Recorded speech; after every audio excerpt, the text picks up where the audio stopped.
everybody. I have to my left, right, who knows at this stage. I also have behind me there the apostate prophet. If you haven't heard of him, the clue is in the title. He is an apostate. I haven't really heard any prophecies that have come to pass, although he may have predicted Muhammad Hijab making a complete tit of himself. You'll have to ask him. So welcome again. Thank you so much. Thank you for having me. It's a pleasure to be here. I actually have made a prophecy in the past, which is that Islam will end within 200 years. So that is a prophecy that I've made, and that will come true. Yeah. How will I collect my bet if you're proven wrong? You have to deal with that in 200 years. I don't know. I'm not sure. Sure thing. Okay, so it's one of those prophecies that are really good because no one will be alive at that time. Well, the thing is, you also have to, like, when the 200 years have passed, you have to reevaluate this again and define what I exactly meant by 200 years. You know? This is after I've been resurrected somehow bodily. Okay. Yeah. In for a penny, in for a pound, as they say. Yeah. So we're sorry, I'm just thinking of something completely different. Right, so we're going to have a brief chat, and then hopefully we're going to have a debate of sorts. I will go easy on you. I won't destroy you on camera. On the existence of, wait for it, Allah. And you can just be guessing while we're chatting who's going to be arguing which corner, because as you see, we are both kafir. So, right, what was I going to ask? Okay, what am I going to ask you? Right, what are your top objections to Christianity, and are they basically the same objections that you have for Islam? And if they're not, what are the differences? That's a tough question. I didn't exactly expect that. You keep on hating me. So are we going to fight about Christianity now? Is that what we're supposed to do? No, we're going to fight about Allah, as all good Nejis peoples should. Okay.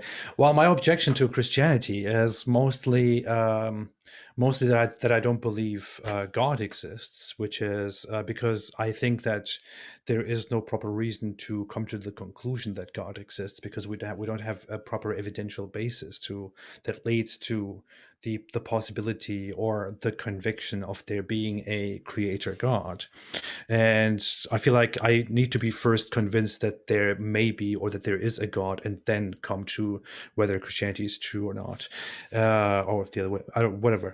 But what I feel about Christianity is that Christianity makes several assertions to prove that it is true and to prove that its truth claims are true. But the strongest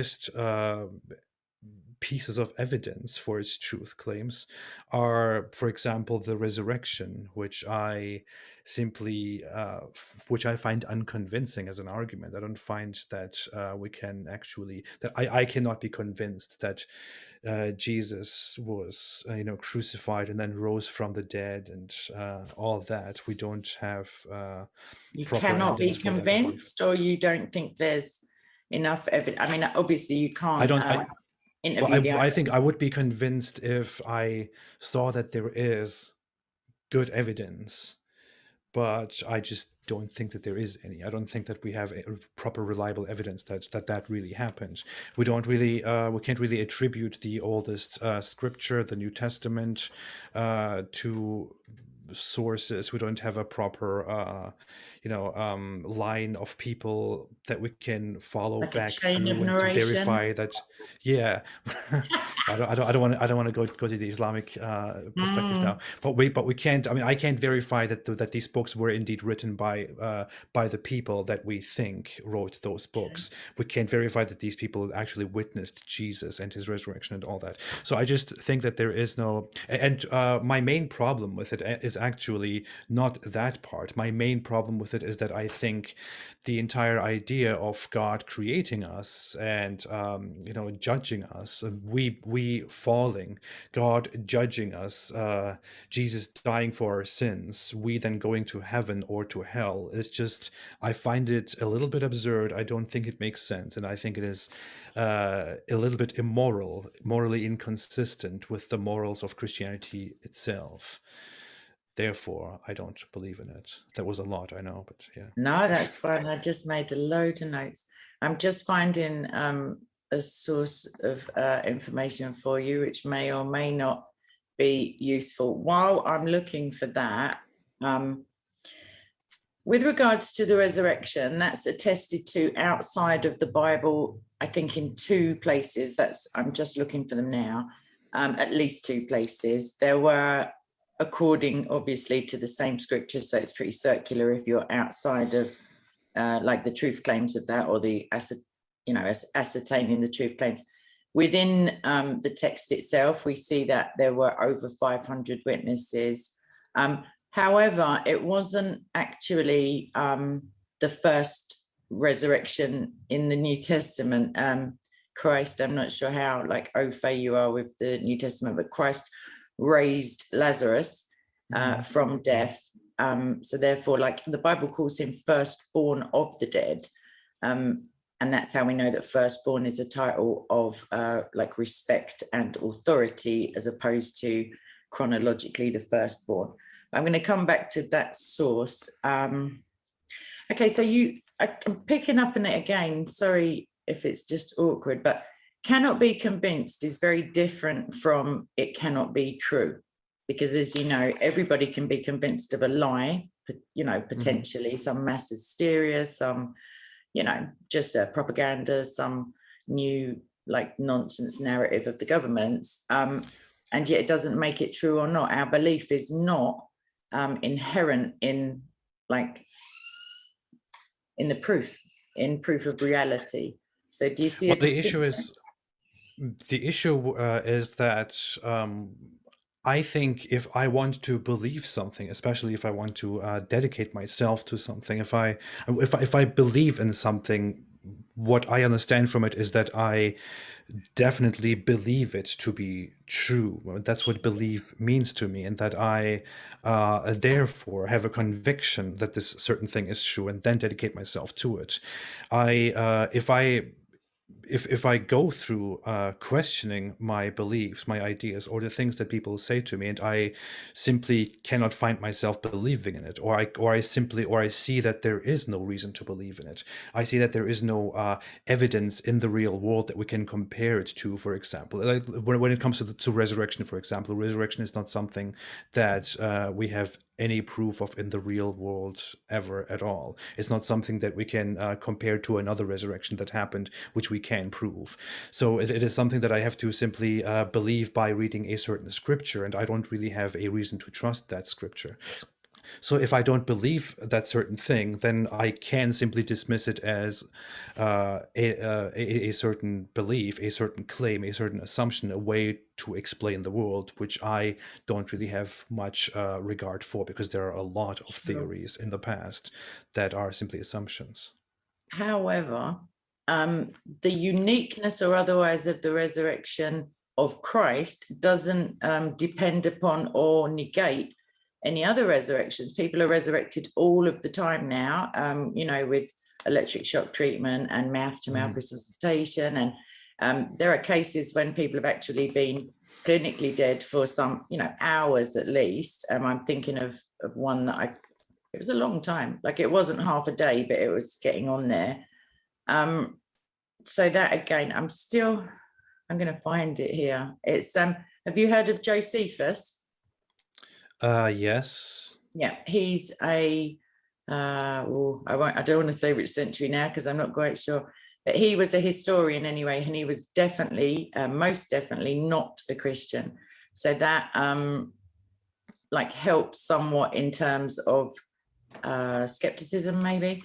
Also, I would say that in terms of atheism, call me prejudiced, but I rightly or wrongly assume that most atheists hold to science as a means of obtaining the truth, as it were, like modern standards of science.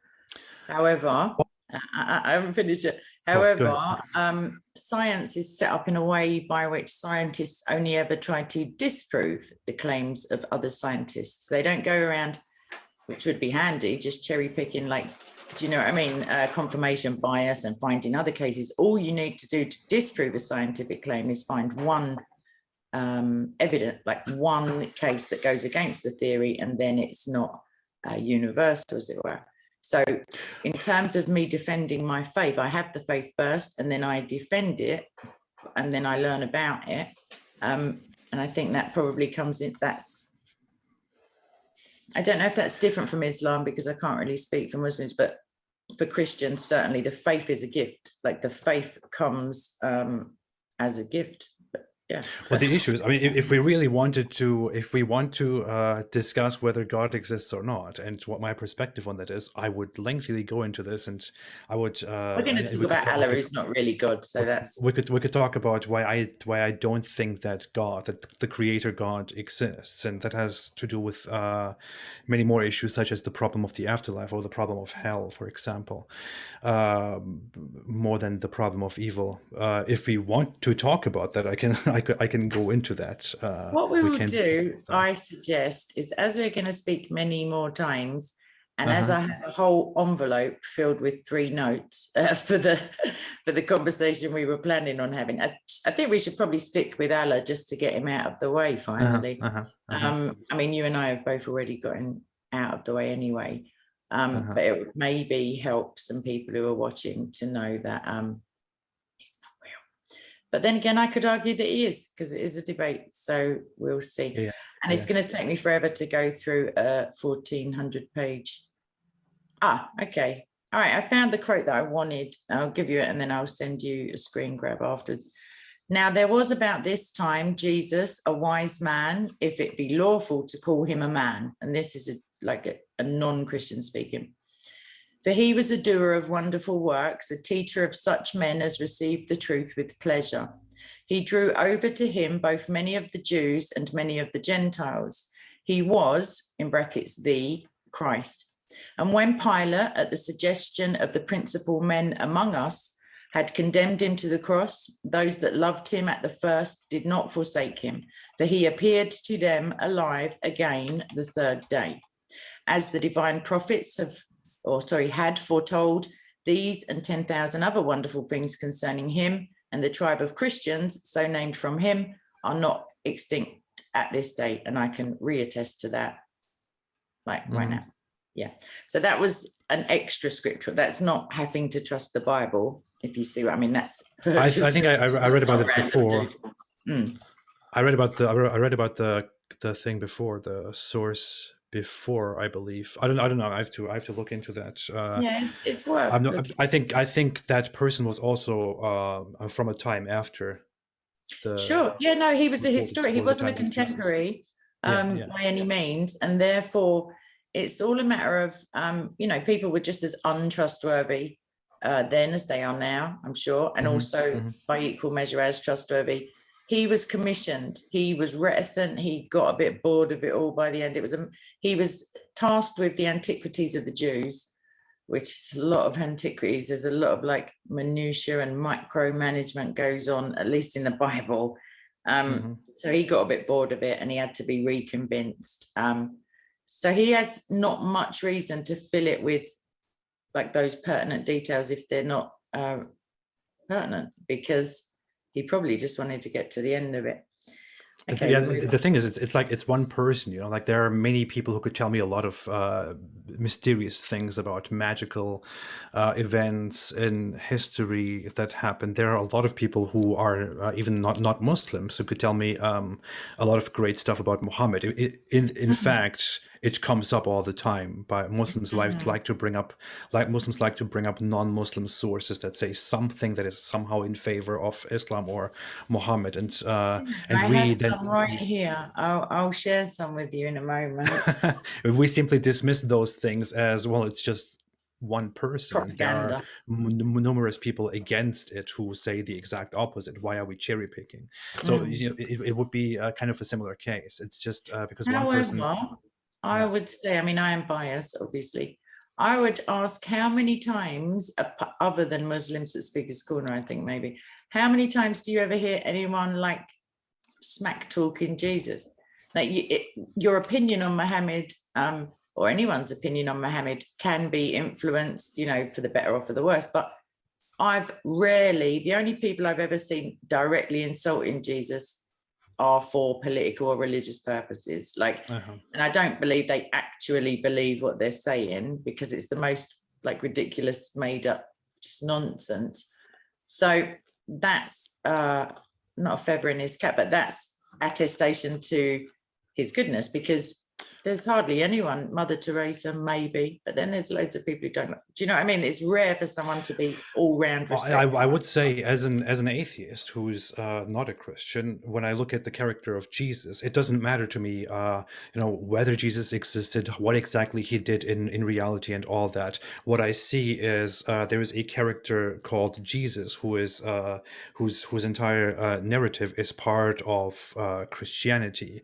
So I don't have to really know what he really did or did not do. He is the character, and when I look at that character and compare him to Muhammad, for example, I see that Muhammad was a horrible character that no one should take as an example, and Jesus, on the other hand, was very good, very wise. I sympathize with Muhammad, with Jesus, and so I also do the same thing with Siddhartha, the Buddha, for example. Yeah, I sympathize with certain people like the Buddha, with Jesus, with Lao Tzu, who is an old Chinese philosopher, and people like that. But I have no moral objections to Jesus in general. I have certain things that we see in the New Testament that I would disagree with.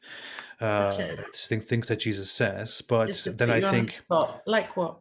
I would like to evaluate Jesus within the context of his time and his region, where I think he was exceptional in terms of his morals, and he was, to me, a revolutionary. But I can't believe that he was. Yeah, I can't believe that he was God or Son of God or a prophet. Okay. I'm working on you. I got time. I mean, literally eternity, but only up until a certain cut-off point. Okay, just briefly, you spoke about morals, and this may be something you've spoken about ad nauseum. I don't know, but where do you suggest that atheism draws its moral compass from? It must, by definition, be internal. It must be individualistic and subjective. How do you have an absolute moral standard by which to define something as not so great or greater? Or I don't believe that. I'm sorry. I don't believe that atheism can or makes any claims in terms of morality. Atheism. No, atheism itself. Atheism itself is not a moral perspective or a moral theory or even a collective of moral perspectives and theories. It is merely when I say that I am an atheist, I am not making a statement of my identity and my beliefs. What I'm merely saying is that I do not believe in the one God, or I don't believe in God. Making a statement about your disbelief is making a statement about your belief. Not really. As I see it is that I am only calling myself an atheist out of necessity, because there is a standard of theism, of the claim that there is a God, a creator. And within the context, because we are having a conversation about God, or because we live in societies where there is the belief in God, I say I am an atheist in order to say, hey, I don't have that belief. I don't share that belief. But I myself don't really describe myself as an atheist. I would rather describe myself as a free thinker, for example. I don't really like the atheist label. I just think I like to think I just think for myself. This is who I am, and in that I think that my moral perspectives can consist of many different perspectives. I myself think that morality is very much arbitrary in its origins, and a concept made by humans simply for purely functional reasons. That's how I look at it. I think it's in our best interest to follow certain moral perspectives and to reject other moral perspectives, moral actions or rules. Very deep topic. I find myself close to utilitarianism, for example, which is about maximizing human happiness or flourishing while decreasing harm and suffering. But I would even more say I don't fully agree with the original form of utilitarianism. I am simply more for looking out for the benefit and the pleasure, the happiness of all humans, every single human, not most humans. And I think that all humans have an inherent desire to live, to have well-being, to live a happy and flourishing life, and that this is something that we should respect, but not because we have this objective obligation in the world, but because it is in our best interest when we look at society as a whole. Okay, right. Pause there because I'll never keep up with Yeah, all of the things I'm I'm thinking. sorry. I'll That's all keep right. talking. No, that's great. So my knee-jerk reaction against what you just described as utilitarianism would be that if societies are the ones that you believe these rules have just been kind of ascertained or worked towards or identified by large groups, that would preclude small tribes and people who go off and be hermits in the woods, and as if they would never learn these things. A child, when I did sociology, I read of a child who'd been brought up in a chicken coop. No joke, like this was a thing, because the mother had been pregnant and young and something like that. I learned about that too. Yeah. So that would mean that individuals who were cut off from society, which can be a cause for harm as well as for this perceived good that we have whilst we're all paying taxes and like being put upon, that would make me, I would worry about any morality that relied upon societies, because they are so different. The morality of a majority Muslim country as opposed to a communist country, a capital, that out of the way. And then you said the individual happiness of all people. So I would ask the individual happiness of a domestic abuser who is happy when he beats and rapes his wife, and then her happiness, I'm going to go out on a limb and say she's happy when she's not being beaten and raped, and yet they live together. They form a small society in their house. How do you then choose who gets to be happy? Because your moral compass is going from a majority position, if you see what rather than the theistic view, which is it's between me and God. God sets them, I follow. Well, this is the thing. I do not believe that when you look at two people, one is the abuser, has no regard for other people's feelings and just does whatever he wants to people, abuses them, sexually assaults them, and whatever it is. And you have the victim.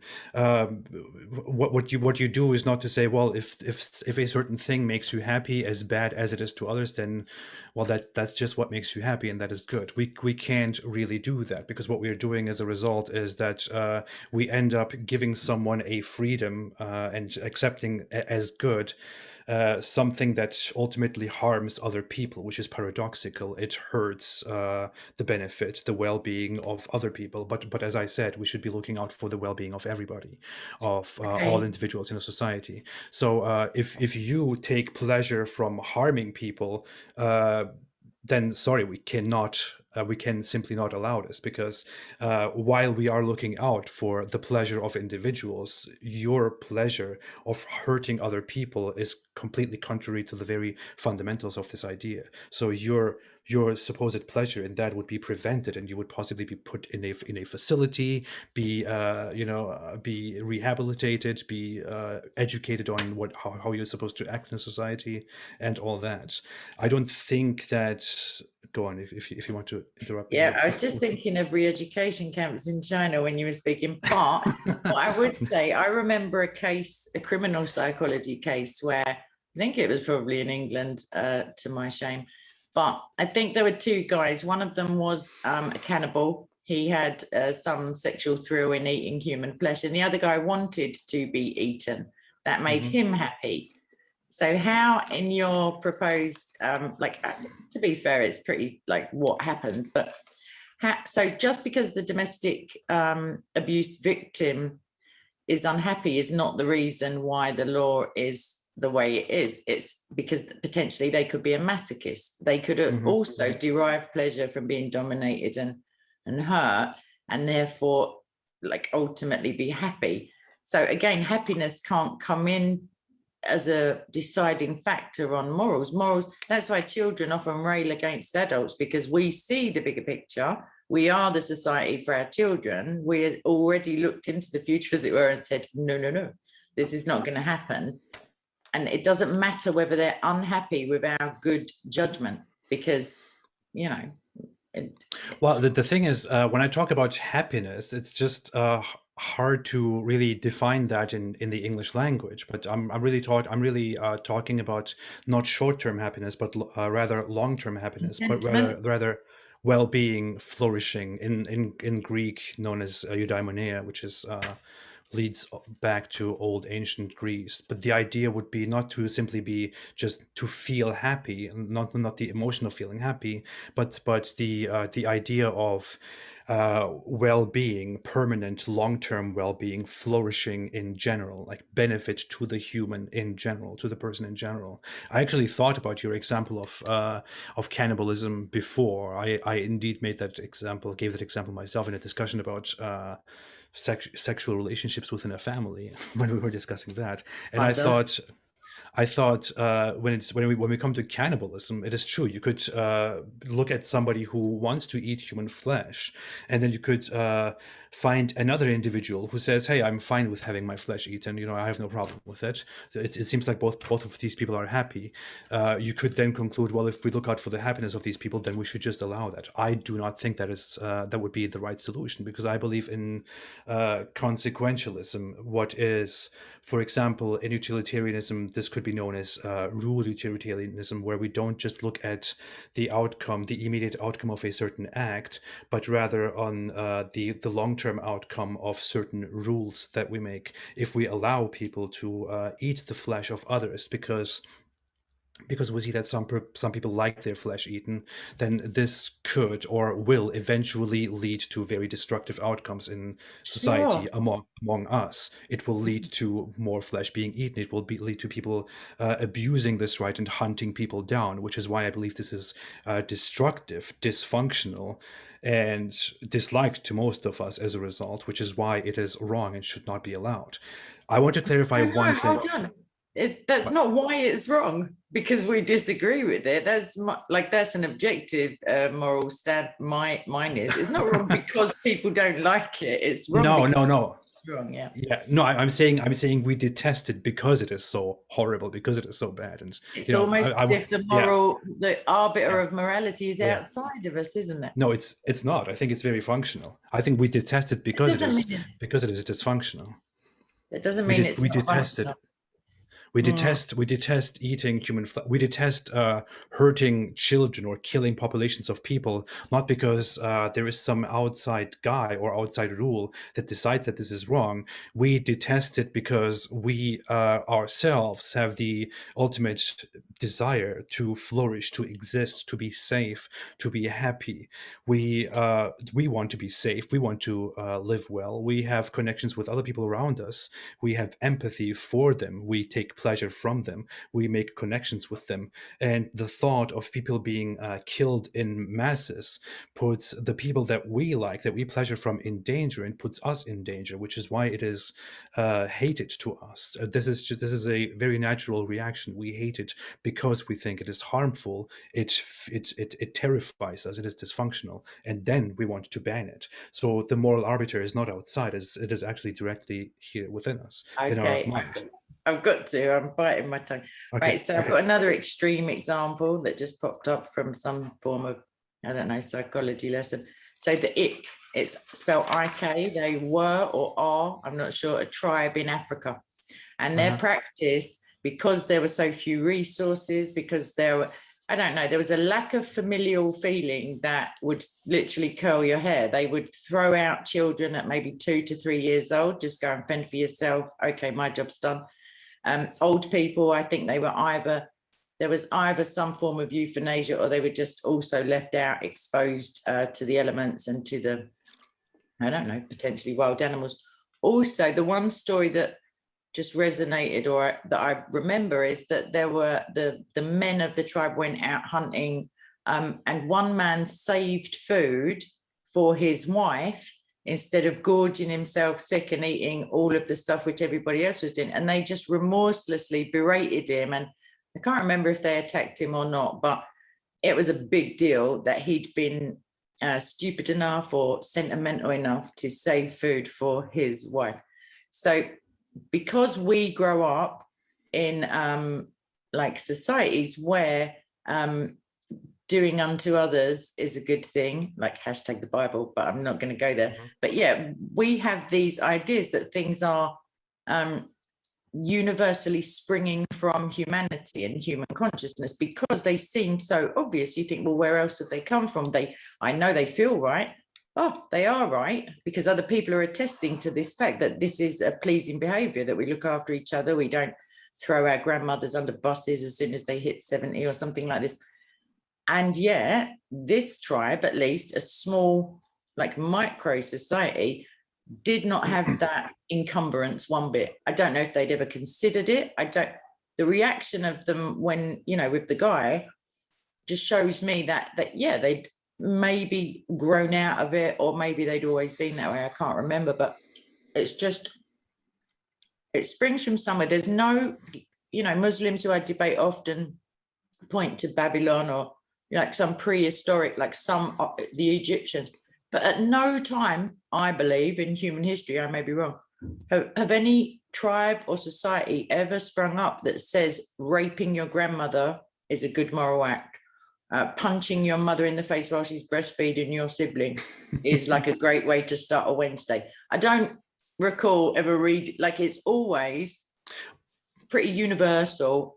However, just the existence of these things that jar us, that go against our norms, and also history is a great leveler. We see, child marriage, or, people were just starving and therefore they're pushed to the edge, which to me suggests an outside agency. But don't you think it is very functional? For example, you gave the example of punching your grandmother and seeing that as correct. I think it's actually a very nice, simple example to see, to look at the functionalism behind it. Let's say you have a grandmother and she lives with you. She does things around the house. She depends on you. You depend on her. She helps out. You help her out, and so on. If you would consider it okay to simply abuse her, to simply punch her, it would cause some very natural reactions to her. It would cause pain, physical pain, which we naturally, and we don't need morality for this, which we find naturally painful and uncomfortable, and we don't want it. We want to avoid it because we feel physical pain. So when you punch your grandmother, childbirth, you mean? What? Like childbirth, we'd have died out if physical pain was the only deterrent for. No, well, that's different. That we are comparing completely different things. But if you punch a person, if you literally punch them, it will cause pain, and this person will not want you to do that anymore, or otherwise this will hurt your relationships. This person will not be close to you, will not want to give you good things in return, will want to give you bad things in return, will want to distance herself from you, which is why we learn not to hurt each other, not to harm each other, but to help out each other, because it makes us eventually as a collectively better if we help out each other instead of hurting and killing each other. It results in an increase in our well-being in general as a society, as people, which is why we don't do that. So there is functionalism behind it. There is no outside force. But let me give you an example. Altruism? What? Does it have altruism, doing good just for the sake of good, not because I'm going to benefit eventually because my nan will be happier and I won't have to. I do. I find it pleasurable. I donate a lot of money occasionally to people, to starving people, to people who need help, who otherwise, need help. I do that. It makes me feel good. It makes me feel happy. But the thought behind that's not altruism. You're doing it because it makes you feel the payoff. It's a wonderful thing to do, but the payoff is you feel like a nice guy, etc. No, I want to do it because I feel for these people. I have a sense of compassion when I see people suffering. I feel for these people, and I feel like I want to help these people. So I go out and do it simply for the sake of that. As a result, I feel happy about having done that. So I'm speaking about what I get as a reaction, inherently, physically, to being altruistic, to helping people for their own sake. It does make me happy. But that already tells me something, which is that I do find pleasure in helping other people. It is something that we consider good, not because it was given to us from the outside, but because that this is the way we want to be treated. We want to treat others. This is when I, for example, when I have neighbors, I look at them, my mind starts to have to build empathy with those people, especially if we smile at each other, if we laugh at each other, if we laugh about each other's jokes, if we say hello to each other. I start building a connection with them, having empathy with them. And when I see that they are struggling, they're going through something bad, and I have some liking, some empathy for them, some pleasure that I take from them, it hurts me to see that they are going through something bad. It affects me directly. It affects our relationship. It affects their well-being, which gives me pleasure. As a result, I want to help them.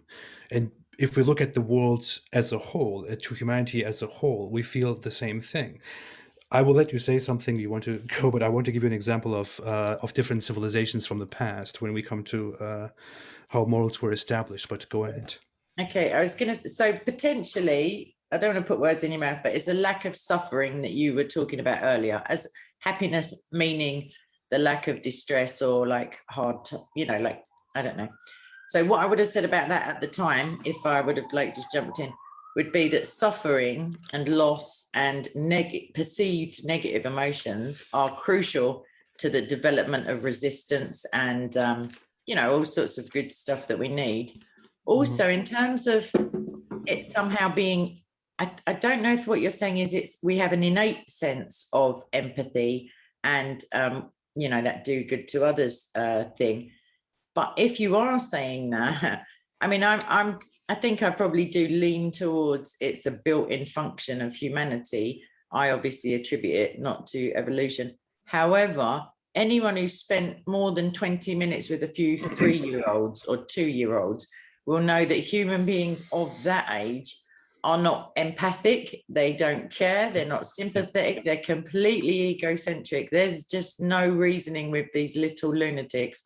If they want the toy and the other one wants the toy and the third one wants the same toy, like it's an all-out war.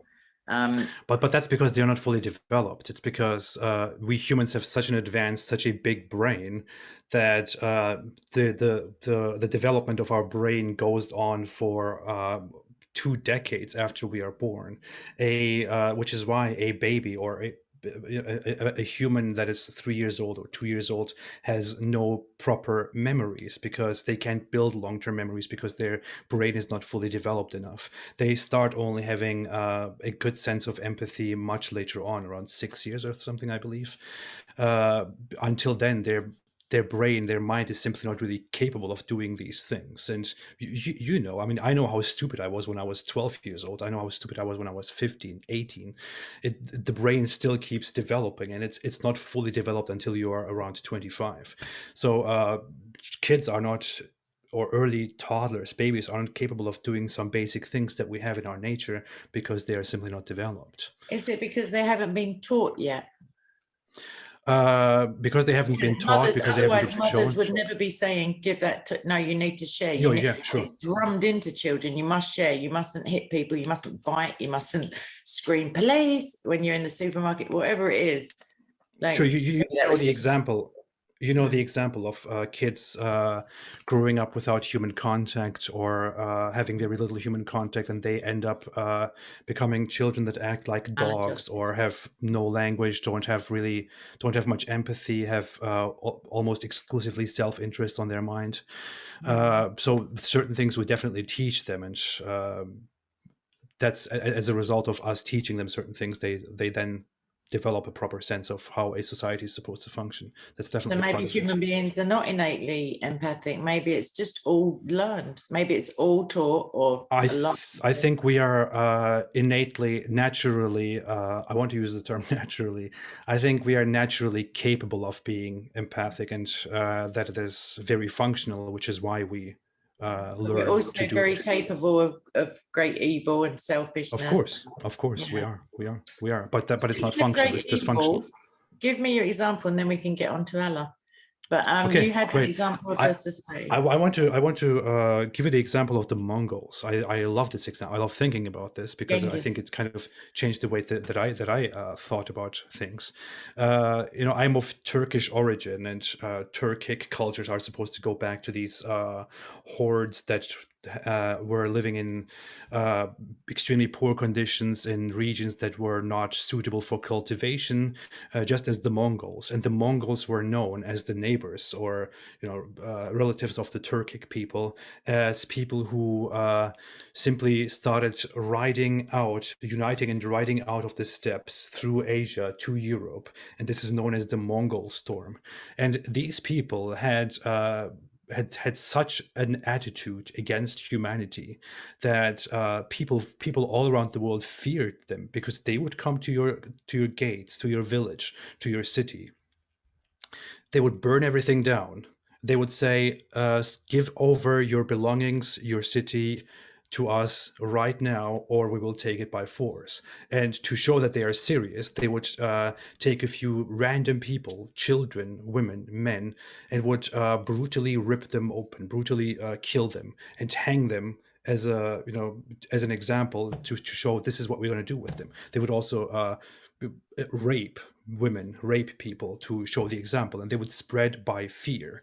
If the city doesn't give up, they would go through the city, burn everything down, rape whatever they can rape, kill whatever they can kill, hang people up, make a complete horror show. And that was their understanding of how they are supposed to live. They didn't have any regard for your understanding of how we should act toward each other. You find it wrong to nowadays enslave people, to rape people, to mass massacre people, but these people had no regard for that at all. They only had one interest in their mind, which was survival, to have a better life. But over time, they developed, they adjusted, they learned from different cultures, they made contact with other cultures and learned that they are not so different. As a result, they established a more intercultural, intertribal, more universal way of living life, having empathy, helping each other, because they thought, okay, it's probably not a good idea if we just keep killing each other. It's not in our best interest. You run So out. Yeah. yeah, it doesn't work. And Yeah. what I see there is that there is no objective morality that we take from somewhere. We simply do things that we think are necessary at the moment until we find out what is functionally good for us, and then we decide to start certain morals, certain moral rules that are in our best interest. I think it is completely functional. I don't see Okay. objective morality in there anywhere. Have you heard of, okay, so taking on board like literally barbarian hordes, or not non-barbarian hordes, have you heard of Nanking, the rape of Nanking? Yeah. China, Japan? Yeah. So these soldiers were, I won't say happy, but they were willing, and they were obligated, and they were very conscious of their obligation to view their enemies as less than human, I guess, in order to be able to, lock women and children into a church, for example, set it on fire, and then as they were escaping, like lob them back in to burn to death. However, and that's an example of like ghastly morality and like a weird, I don't know, whatever that is, that's just like wrong. However, when they got home and they were no longer in their uniforms, or when they were like on leave, or when it was all done, they were very good fathers and husbands and like workers and members of their own society. So that to me doesn't, like, just examples of great badness and great goodness still for me don't seal the deal, because even if you have a society that is like, for example, what I was thinking of earlier, when you were talking about everybody to be happy, the problem is, as we see nowadays with largely peaceful, like riots, basically, those people, and also Hitler, I'm going to go there. I'm sure that on some level, he believed himself to be doing the world a favor. Obviously, he got power and, all of the trappings, like he thought he would, along with it. But at the same time, you don't go to those like limits of depravity without some even delusional perceived good to come out of it, the few for the many and all of this stuff. So if you make happiness or lack of suffering even the end goal, Christianity doesn't do that, because we see that, we're taught in the Bible that this world isn't actually our rest, and that the things we do here will absolutely make a difference to us eternally. And even if you're not a Christian, they affect you in the here and now and for the rest of your life potentially. If you commit a murder on a whim, you're gonna, or in a drunken moment or in some delusional state, still the trauma of being a murderer or having, been attacked in it, like victims and perpetrators suffer due to these, like, I would say out of the ordinary, but I live in London and people are stabbed to death often every day, literally every day. So even though it's out of the ordinary, it's very mundane, if that makes sense. It's very regularly occurring out of the ordinary. Yeah.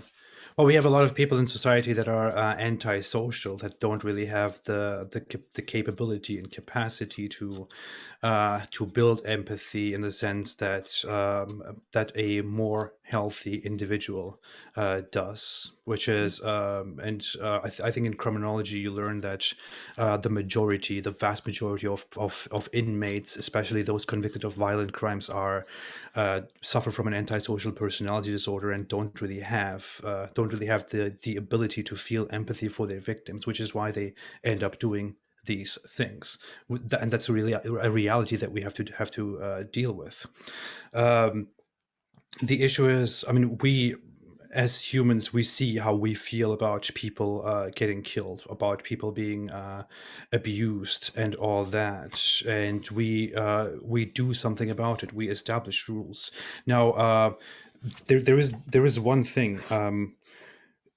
When you bring up mob culture, like Hitler, for example, or the Nazis, for example, thinking that what they are doing is good, but then they end up committing great atrocities against humanity, I do think that it is not justified. I mean, I don't say we should, respect what people come up with and then work toward that because that seemingly makes them happy.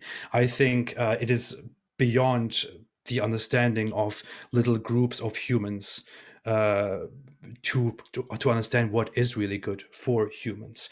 A bunch of people can come together and decide that it is in their best interest and in everyone's best interest to get rid of a certain ethnic population or religious population. But that is just something that they have come up with. As a result, we will generally see that other humans will come out to stop them, just as it happened with Nazi Germany, for example. The world didn't just sit by and stand by. The world came together almost and stopped them in a brutal way and basically re-educated Germany and put it onto a new path, because people will not tolerate this because it doesn't work. It is not functional. The thing is, I don't assert that that there is an ideal way of applying morality and of living life. I'm not saying I don't have a sense of objective morality where I think, well, this is the right way. What I'm saying is that humans do make morals due to the natural desire to flourish and for functional reasons. As a result, we should figure out what is in the best interest of us. I will not say that there is a perfect way. I will say we should figure out what the good way is. And we can figure that out, for example, by seeing that child abuse is wrong for the individual. Child marriage is wrong for children and eventually for the individual that child will become, which is why we decide that that is wrong and we should not do that. Because even if people are mostly happy about it, we see that it harms people, that it harms individuals, and it is in our best interest to prevent that if we want to maximize our own well-being and flourishing. So we should be capable of reasoning and coming to the best conclusion, to the ideal conclusion, instead of thinking that there is somewhere an objective ideal morality that we need to find. Okay. I hope that was kind of clear. Yeah, no, that is very coherent. I would just throw in the discrepancy, though, between actions and ideals. Everybody knows what the ideal is if they've grown up and spent any time out from under a rock. If they live in, at least Western society. I would also add that I don't believe the whole world came together against Nazism, and also not many places. I was being hyperbolic, sorry. Yeah, everybody's tended to close their border to the Jews who were like, they were all like, oh, is that the time? I'm just, but yeah, and that's a good illustration of, we know what is morally correct in that, you just know there's a small voice or the quiet voice, whatever you want to call it, if you can calm yourself down enough to like access that part of you, which is good or has goodness in it.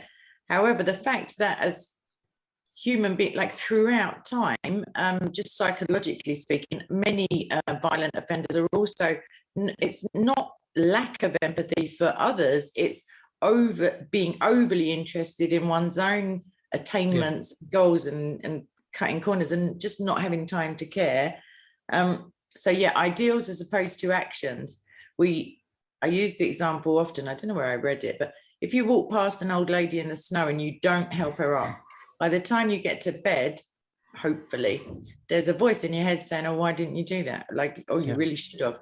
But the fact that it's too cold, you can't be bothered, you're going to fall over as well. You don't know her, you're really hurrying up to get to your very important meeting, etc., etc., etc., shows that we don't naturally, as it were, go towards the moralistic standpoint. We go towards the easy option, and violent offenders just have a much bigger manifestation of that, and problems with personal space and all sorts of things. But that to me proves again that we are not the moral arbiters, or that is, there's a bar that must be outside of ourselves. Because, for example, Lewis speaks about, if I get on, I don't know, if I get up from my seat on the bus or in a restaurant and I come back and you're sitting there, neither of us has to have the precursor conversation about why somebody's chair is somebody's chair.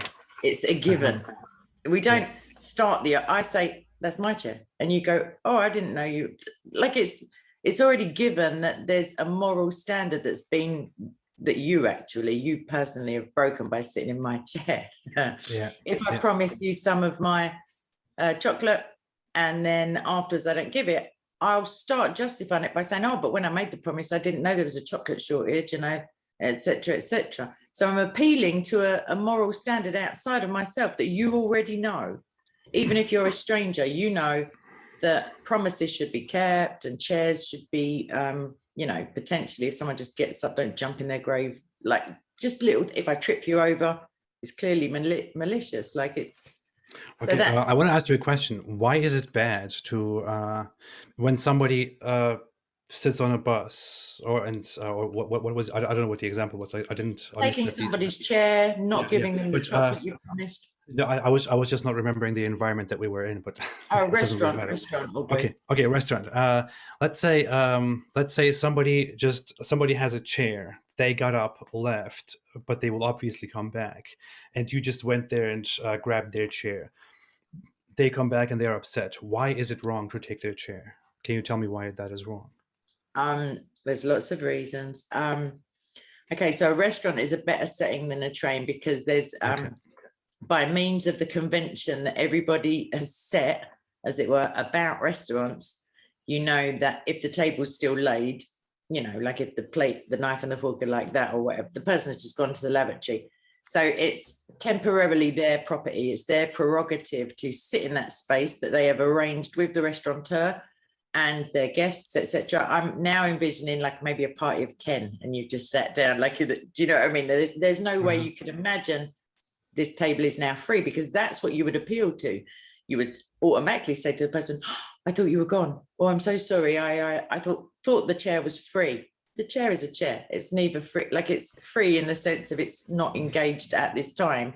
However, there's an unspoken contract, and it's that appeal to like contractual law kind of thing, that there is an agreement. I was going to sit in this chair for the whole evening until I've paid my bill and not run away or done the washing up, whatever was going to happen. But why is it wrong to disrespect that agreement? It's wrong because you have intervened in someone else's contract, but like with the restaurateur.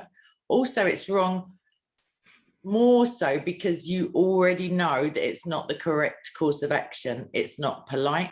It's not agreeable. It's It's not right. If the person just comes without looking and then hits the deck on their bottom, as it were, that's funny when you see that if someone pulls the chair out. However, the joy that you might get from laughing at it, it doesn't negate the fact that the person could be hurt. They could just rush back and try and sit in a chair and you're there. Now you've got a lady on your lap. It's all going wrong. You know, potentially there are people there watching all of this. So it's. But why is it not? Why is it not kind? Why it is not agreeable, and why is it not kind and not good to? It's not kind anyway? because of inconsideration.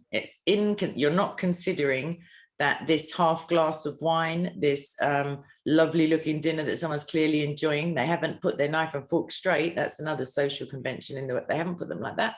They put them like that. That's the international, I think, unless you're using chopsticks, sign for. I'm coming back to this. Maybe their handbag is on the table just to make you look an even bigger villain. So it's unkind, it's uncharitable. Christianity, at least, we have fruits of the spirit: peace, patience, kindness, long-suffering, meekness, goodness, love, like all of like positive ideals and gifts of the spirit, as it were, things that you're able to do despite yourself. But why is it inconsiderate? Why is it inconsiderate? Because literally, linguistically, you have not considered that this person is still engaged in their meal. You're disrupting somebody's meal. They may have arthritis. But what is wrong with that? What is wrong with it is that you are showing a lack of courtesy. I don't know if I feel him quite British now. It's like you just don't get it. Okay, we're not talking McDonald's, by the way. We're not talking Burger King. Yeah. We're talking like a decent. I'm trying to get somewhere. Why is it bad to not have a sense of courtesy? Consideration for other people, because it shows. What kind of answer do you want to sound by? It shows that you have a lack of awareness. So awareness is attractive in other people for many reasons, not least of which is that they will notice you and be able to interact with you and consider your feelings and your personal space and all of these things within an interaction. Also, your food is getting cold and we're still arguing. Could you just get up, please, now? Do I have to get the manager? It's that, like, it's one of those things that... Yeah. Okay, I want to tell you something though. You have so I just asked you why that whole example is wrong. You know, why that whole thing is wrong, and the reasons that you gave me, I took notes here, are that it was temporarily their right. It is clearly their right. It was because they have an invisible or assumed contract with the restaurant. They clearly had their things there, which is why it is their right. It is bad because it is not agreeable to do that. It is inconsiderate of what they want to do and their rights. It is unkind, lack of courtesy, that we are not aware, and that if we violate their right, if we are inconsiderate, then we will have a lack of mutual kindness and consideration. So, but when I asked you why it is wrong to take someone else's chair, you gave me entirely functional reasons for why it is wrong. No, not necessarily, because it's still, well, maybe Christianity is it is functional because it has worked for so long. I would like that means that morality is functional. Why does functionality preclude objective morality? Just because something works, it doesn't mean it's not an either or situation. God, in his infinite wisdom, I believe, not Allah, spoiler alert, but the real one, he knows the hearts and minds of men, as in humanity, you know, men and women.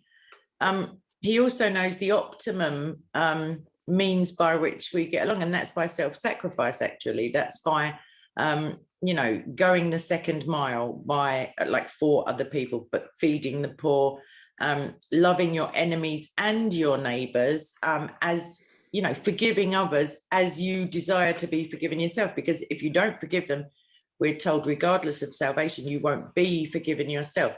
So it's an outward functionality that achieves an inward connection with the divine or with God that betters our life. So by being nicer to other people and by loving them, you don't have to like them, you don't have to approve of them, you don't have to agree with them theologically or civilly or politically, football teams, it doesn't matter, but you have to love them, because otherwise, this is the example we're given of Christ is to love. That's literally is to greatest commandments because they cover a multitude of sins and they encompass the entirety of the old law. If we don't, if God says, which he did, spoiler alert, he said he so loved the world that he gave Christ in order to redeem the world to him.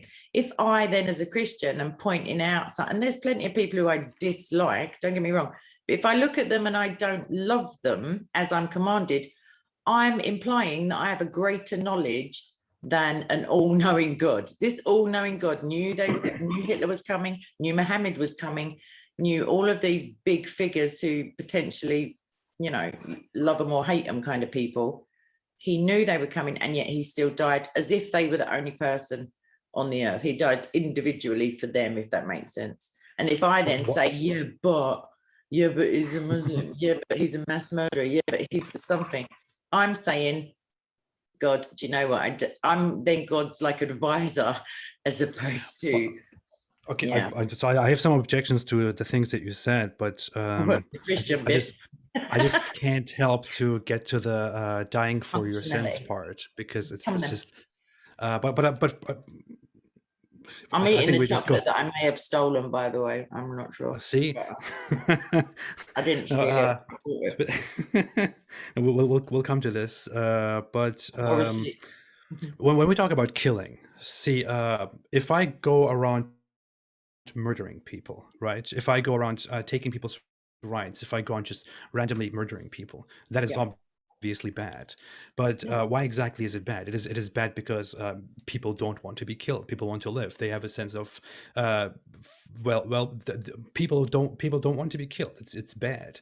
This is why we don't kill. It is dysfunctional. It is wrong. Right? Has anybody ever come back and told us that it's not pleasant? Well, do you want to be killed? Not at the moment. I've got some chocolate that I'm eating, and I haven't. But we know, like, we know. I mean, it's philosophically established, and we have also psychologically, scientifically established that people have a will to live, which is why you have this internal struggle to survive. You are scared if you are faced with something that threatens you. Like if you jump in, if you are in front of a train, and even if you want to end your life in the last moment before the train runs you over, you will have this increasing and brutal urge to jump out of the way because you have an innate desire to survive. The will to live. So people don't want to be killed. People want to live. This is why we don't kill each other, because nobody wants to be killed, and it is dysfunctional. What else is there? Why?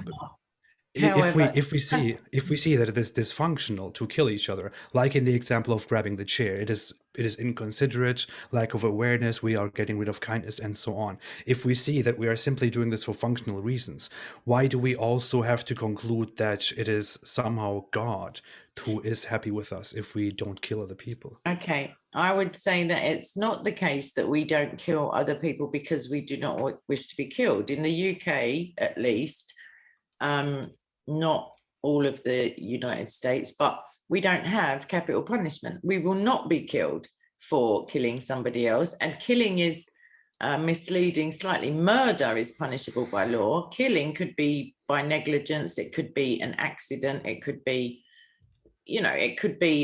something that isn't premeditated, and the Bible is in agreement with this. It's premeditated murder that God doesn't like at all. It's in the top 10. But in the Old Testament, but regardless of capital punishment, we forbid it because we don't want to be killed. No, right? how about if someone I love dearly, my daughter, she comes to me and says, Mum, I really want to kill this guy, XYZ. In that moment, as her mother, I care little for the guy. I don't want my daughter to become a murderer with all of the psychological and traumatic and societally, the labels, the lack of job, like all of those things, as well as I don't want to see harm coming to somebody else. But in my mind at that time, this other person is not a real person. I don't have any emotional connection to them. It's very easy, to play a computer game or to but that's order murders or killings all of the time. It's more interpersonal, like more societal. Like, sorry for it will get personal for the sake of the example, but you would not want your daughter to be just killed, right? You would be very upset about that, just murdered cold-bloodedly. you would be Sure. upset about that. Yeah. Yes. And And there's nothing to say just as I much. wouldn't then kill the perpetrator. Yeah. There's nothing to say I wouldn't. So you feel very upset. You feel very distressed about murder. You don't want your loved one to be taken, and you yourself do not agree to just be murdered by random people, which means we do not want this. We find this extremely distressing, which is why we consider it wrong and bad. No, you're coming at it from literally the opposite end of the. If it's Why? a universal, okay, if we agree it's a universal phenomena, people do not wish to be killed. That's a safer bet, because there are suicidal people, but let's forget about that for the moment. It's a universal. It's also temporally attested to from as far back as we can go. We know that we don't know of any tribe or society where it was the height of. There was infanticide in Rome, actually, but that's, again, not us being killed. That's us killing others. That can always be justified because they are the other, as in the Nanking example. If we look at ourselves, other than martyrdom, other than fighting for your country, other than laying down your life for your friend, because Christ says that's the greatest love that there is, if just in like senseless killing, we don't want to be killed for no reason. I don't mind dying for my daughter. I really don't. If they said, right, it's you or her, it's going to be me, and that's that. So there are caveats to not wanting to die. If it's for a glorious purpose, potentially for jihadis, I don't know. If it's for a reason that we deem acceptable. Let's talk about murder, for example. Yeah.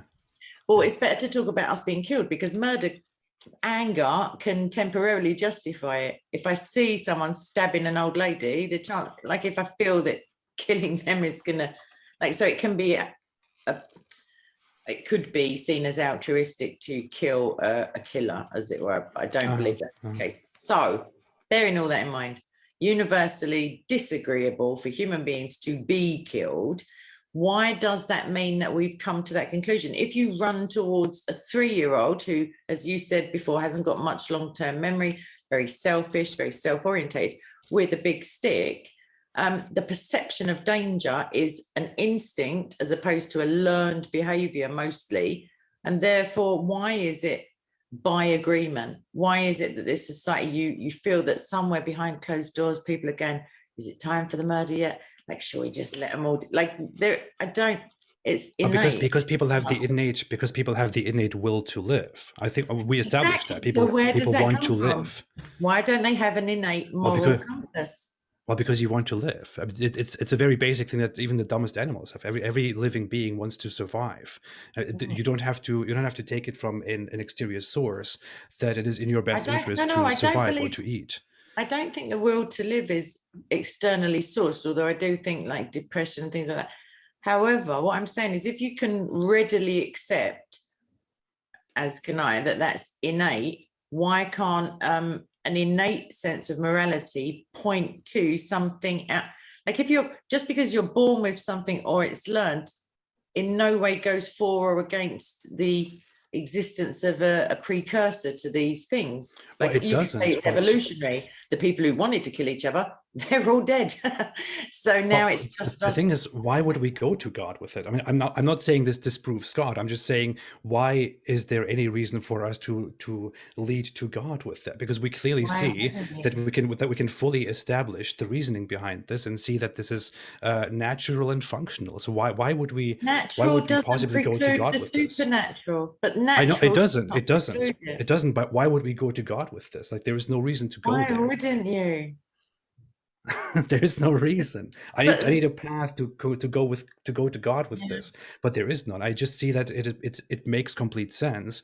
It is functional, and there is no reason why we should assume that this is because of God.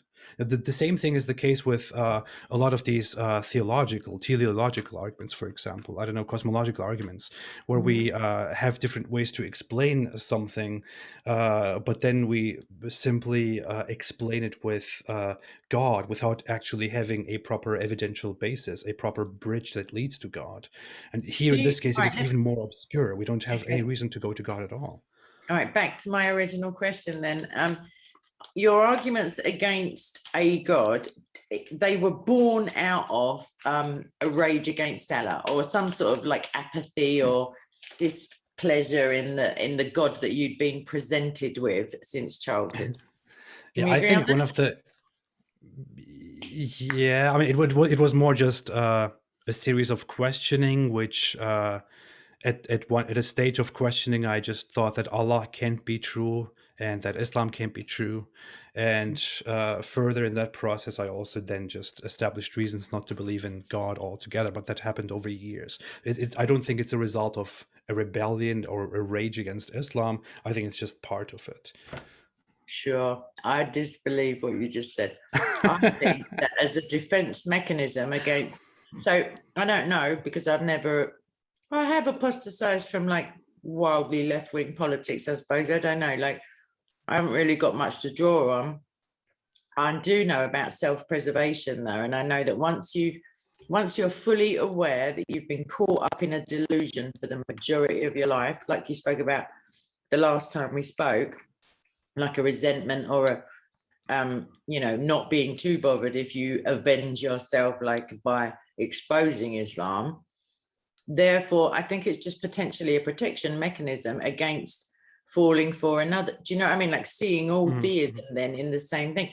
But I don't know if we're going to get onto this debate today or not. But I would argue that Allah does exist because of the very close proximity, linguistically, theologically, spiritually, manifestly, his connection to Satan of the Bible, who I do believe exists. So I could then have to go on to justify his existence. But what I mean to say is 1.4 billion people at the moment, hundreds of millions of people throughout these 1400 years. That's such a powerful delusion that I can't, even though I know a lot about psychology and mass psychology and group hysteria and all, like, maladjusted, malformed, like all of that doesn't come close to explaining the phenomena for me in terms of some non-external agent. Like, it just seems to me that evil is being perpetrated in the name of a fiction. I actually wanted to make a video long ago about, I still have a note up there to remind myself of that, why Islam became successful. I wrote that down a year ago and never went ahead with that. Right, underneath Satan, and then put in brackets, ask K. And then, you. No, I think that, I think Islam became successful as a result of a series of events that where Muhammad was in a very lucky situation, and afterwards where Muhammad's descendants, religious spiritual descendants, engaged in very active brutal warfare, also taking advantage of the fact that at the exact time where they were expanding, both the Eastern Roman Byzantines and the Persian Empire, which were a barrier in front of the Arabs, were both weakened and very exhausted, and the Muslim Empire basically took advantage of that and started expanding into their lands. I think I think Muhammad was very delusional and really made up a God that he hijacked from Christians and Jews and mixed it with his local Arab pagan beliefs and practices, and that this belief was simply forced and spread in very tribalistic ways to the rest of the world. I don't think that there is a big evil going on. I just think that people are I just think that people are very stupid, to be very honest. That humans are I'm not saying specific people are stupid right now. I'm saying that humans in general humans in general we are very intelligent, but also very stupid in terms of accepting certain things at the time. And people who are nowadays Muslims are simply descendants of people back then who live with a religion that they were indoctrinated with without thinking much about it. And it is a very strong indoctrination, which is why they still believe in it. Okay, so if we're going to go with Muhammad existed for the minute, I suppose, until better evidence presents itself, or whatever. However, he had access to, at least Waraka, who had access to correct scripture. So if this was some big, I can't think, like if he was propitiating just some massive lie, he got it so spectacularly wrong that it makes me believe that, like, for example, in one of the books of the Old Testament, which, I mean, both books were readily available for him, the Old and the New, but in the Old Testament at least, over and over, and in the New Testament, God explicitly says he doesn't lie, and other people say, well, it said in Titus that he can't lie, although I believe that's like linguistic license, but it says if he says he will do something, he will do it. If he makes a promise, he will do what he promised. That's in Numbers. And in John, and in like all over the place with John, he's got very high Christology and stuff about God. However, Muhammad is basically running around giving just such a, like a 180, the greatest deceiver, or plotter or planner or schemer, whatever. Sorry, that's not against you, that's the translators. If the people that he was plotting back against were plotting, then he was plotting. If they were it's deceiving. We know that that's the word. Just in the Quran, he's not only a deceiver, he's the one who causes others to deceive or be deceived and stuff like that. So I can't imagine that Muhammad, if he existed, rather than peace be upon him, was I don't know. Biblically, Satan never denies the existence of God. However, he's more comfortable with seeming to not exist himself, or to making himself seem so comical, or like, like a bogeyman, because then if there's no God, or if there's a God that we don't know about because of Satan, but there's no Satan, that means we are evil. We are the ones who are wiping out the Jews, for example, in Auschwitz. It's all down to human beings, which I don't say. I think we're just humans who do things occasionally very atrocious, very horrible things, and justify them. Have you seen what's happening in Nigeria and Pakistan? No, of course. People. Well, the thing is, humans have very strange ways to look at things. Humans have the capability of deceiving themselves into doing right things while they do very horrible things, which just reminds me of, I don't know, Nietzsche, for example, is a philosopher that I like very much. He argues that humans have this ultimate desire to be powerful, that humans have this will to power, and that this will to power... Hitler kind of liked that book. Yeah. Because they misunderstood Nietzsche completely and misrepresented him. He argues that humans have a will to power, and that this will to power blinds them into doing certain things that they consider good, while justifying it to themselves because they want power, and that they commit atrocities against others. I agree with that. I mean, I was in circles where I thought that we should, as Muslims, establish an Islamic State, that we should wage war, that we should, in the near future, if it happens, fight the Jews and fight the disbelievers and all that stuff. I did believe in these things. It's not like I can't sit here and act virtuous, act like I'm the great guy who rejected all that because I could never accept it. No, I believed in that stuff, and I thought that the Jews were the evil guys, and that we will fight the Jews and kill them until there is none of them left. And I thought that was the good thing because I was indoctrinated with that. That is what I was made to believe. When I look at it back right now, I feel disgusted by it. It feels so horrible to me. It feels stupid to me, and ridiculously hateful to me. I agree with all of the rest of how silly it is. However, you just said it's because you were taught to believe that. You were taught to believe that killing people was right, and you went with it, hook, line, and sinker. And yet you're telling me, on the other hand, that society is not taught not to kill each other. Like, it's because we're innately averse and self-preserving, and so you can't have no. Hold on. No. I think we have something against murder. That's the issue. You were going to murder the Jews as a part of. I know, but that's not what we call murder. We humans are stupid and make a distinction between justified killing and unjustified killing. We call unjustified killing murder, while we justify killing in other forms, and we establish some reasoning to rationalize and justify that killing. While it is dehumanizing. That's all it is. Dehumanizing. That's what we do. Yeah. That's what we do. But that's tried and tested, and it's known. And if we were, I think if we were innately moral beings, we would see this twaddle coming when the politicians started downplaying people's like human characteristics, and or religious leaders were saying, well, let's love each other, except for them lot over there, quick, get them. Like, you'd be like, hold on a minute, me as my own moral agent. It doesn't happen, because we are loath to go against the group, even if the group becomes Jew murdering, jihadi flag waving lunatics.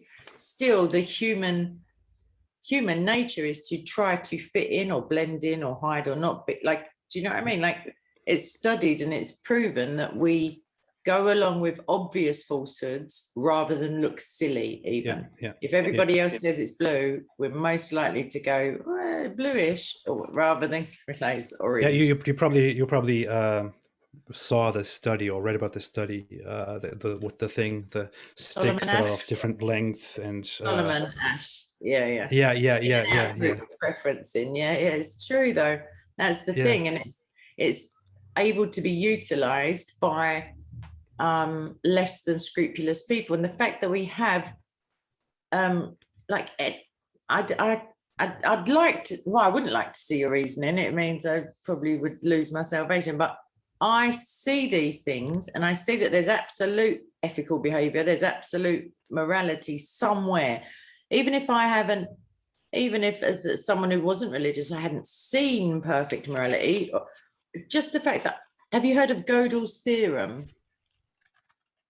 No, it's an ontological argument. So his theorem has been proven by science as a philosophically sound proposition. And it basically goes, I'm going to butcher it, I can feel it coming on.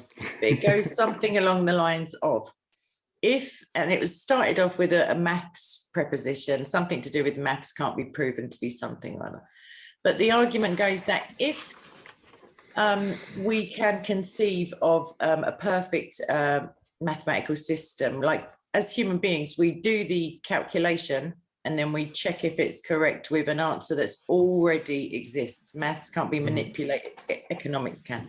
Maths can't be manipulated that the answer turns out to be untrue. We don't know if it's correct until we check it on a calculator, but it's always been true or not. And what, I wish I was Googling it now. Oh, not Google, because they're a bit satanic. Anyway, the point is that if it can be conceived that there is this perfect mathematical standard, or let's go with God, a perfect mind that can conceive a perfect mathematical system of which we're only ever like catching up to it and making these calculations, then it would have to be through a super axiom, and that super axiom itself would be God. Because if something can be a perfect example, and we can't conceive it ourselves, it must come from a superior intelligence, as it were. But I butchered that, so I'm going to put that on the screen. I understand, but that just means that we are capable of seeing and reasoning, understanding things, and distinguishing between something that is bad and something that is wrong and something that is correct. Now, when you're doing the equation, how do you know if you're correct or incorrect? Unless you verify it on some. Of course, yeah, and we verify it and then eventually come to the conclusion that it is correct or that it is incorrect. That just means we have very. Maybe I think brains. I'm not doing it justice. It's just that I think you are, because it's actually an argument that is very. We do our calculation. We have our answer. We don't come to the conclusion it's correct. We ascertain its correctness from another source that is independent of our, like, rending our clothes and like throwing our homework out of the window. It's already true or false. And if there's another one, an ontological argument. If you can conceive because you're quite big on conceptualizing and belief somehow being like equated to reality. If you conceive of a perfectly moral divine being, say, you can imagine it in the most good, the most powerful, the most godlike God, in fact, you can perceive it in your mind. If your perception of it cannot be the greatest example of it, because then your perception would be God rather than the object that you are imagining or perceiving. That's Anselm. It's not a perfect ontological argument, but what it says is if you can conceive the greatest evil or the greatest good, then your perception or conception of it must be inferior to the manifest reality. You know, if we're all on some spectrum, there must be something at the end. Humans are not just churned out Matrix style. I think it is a huge logical slippery slope. I know what you're talking about. I think it is a giant slippery slope. I don't think that actually the conclusion follows from the premises and the argument. I don't see the connection at all. I mean, I know what you're talking about. I know what you mean. It compares two different arguments again, where I simply see the same thing, that we see that something is the case. We see some reason or logic that we establish, and we conclude that this must somehow that this is somehow extraordinary, and it points at God. I just don't see Gödel's theorem. I find it even sorry. I find it so incoherent. I don't even. It's hard for me to actually take it apart this way. But Well, like, this is similar. This is similar to the Kalam cosmological argument. Yeah. Sorry, what? No, Gödel's theorem has been proven, not the object of the theory, but the theorem itself is presuppositional calculus. I think was that how it was put down. It is not fallacious in its reasoning, his theorem, not the object of what he's at, because it's a theorem that can be used, you know, like discriminately. So in that respect, it's not fallacious reasoning. You may therefore have an issue with the conclusion. The premises may still be reasonable, but if they're both true, obviously you must then conclude that the conclusion is true, which you don't. So one of the premises. Well, I will have to look into that, but what I see there is that what is proven true is in that argument simply that, or in the theory simply that there are objective truths out there in the world. And objective, that there is an objective truth about certain things in the world, which is not objective truths in terms of however we can define objective truth, but that certain things, that certain equations, certain information is objectively correct. That's all it seems to prove to me. But I have to look into it. I have to be confronted with it more. I can't. I didn't do it justice. I will find it. Yeah, and now something lighter, because I do.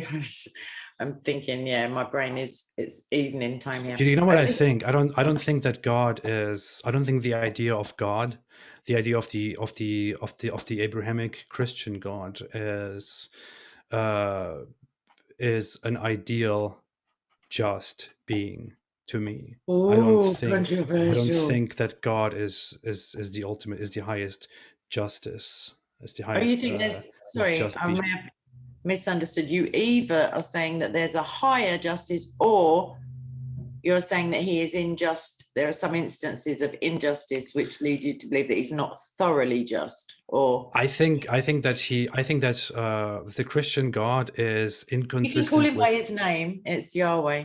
Okay, I think that Yahweh is Yahweh's morality or Yahweh's justice is inconsistent with the justice and morality of Christianity, and even inconsistent with justice as we perceive it today. I think he's not just. I agree. God's justice can never be replicated by human beings. I think I am more just than God. I think I am more just than God. And how's the medication working out for you? I think there are many people out there who are more just than God, than Yahweh. But you would have to give me an example of God's injustice to be able to say that I'm I just will. going I out can. on a I limb can. and saying that you are not a perfect arbiter of justice in Of any way, course. shape, or form. I Because don't think that there is any perfect arbiter of justice at all. I don't think that that's the thing that oh, exists. I don't think right, that's the thing that can exist, because it's justice in itself is arbitrary. It is not an objective fact out there. But I don't believe that from our sense, an almost universal sense of morality and justice, I don't think that the God of the Bible is just. no, And you've for said that that, about 3 times, I but know. you're not Okay, giving okay, me any okay. evidence. Here is the example. One example, it leads back to something that you said, which is that God loves the world so much that he gave John his 3, only son, and that his son died for our sins, that's and it. he forgives us through that. I don't Yes. believe that that is a good understanding or a good sense of forgiveness or justice. I mean, what Okay. we are doing is basically here is put yourself in God's position. I put myself in God's position if you don't want to do it. But Yeah, if you I already have have. a It's bunch all of right. You people take the heat.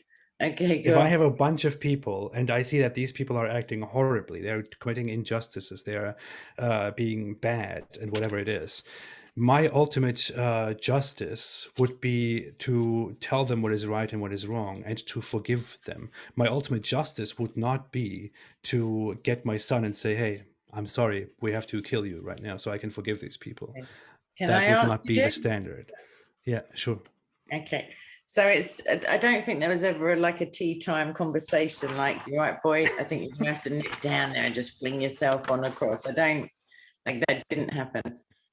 However, the Mosaic law or the Old Testament covenants, there were more like there's a repeated example of God's chosen people, at least the ones we see, failing to heed God's word over and over and literally over to the point where you're embarrassed to turn the page. You're like, oh no, they're going to be doing it again. Oh, it's just like cringy. They just can't get it.